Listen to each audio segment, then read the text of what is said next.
না রোহান, কি বলছো তুমি? তুমি কেন আমার সাথে যাবে না? কারণ আমি বিবাহিত, আমি রাজের স্ত্রী। আমি তোমার আগে সেই রিয়া নেই। আমি বুঝতে পারছি আমি কাজটা কত খারাপ করছি। আমি যদি আমার স্বামীকে ছেড়ে চলে যাই তাহলে সে খুব কষ্ট পাবে, আমার মা কষ্ট পাবে, আমার শ্বশুর কষ্ট পাবে।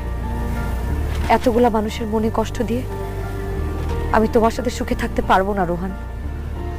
আমি তোমার হাত ধরে চলে গেলে এই সমাজের মানুষ আমাকে চরিত্রহীন মেয়ে মনে করবে, আমার মাকে বাজে কথা বলবে। আমি মেয়ে হয়ে আমার মায়ের এত বড় অপমান আমি সহ্য করতে পারবো না।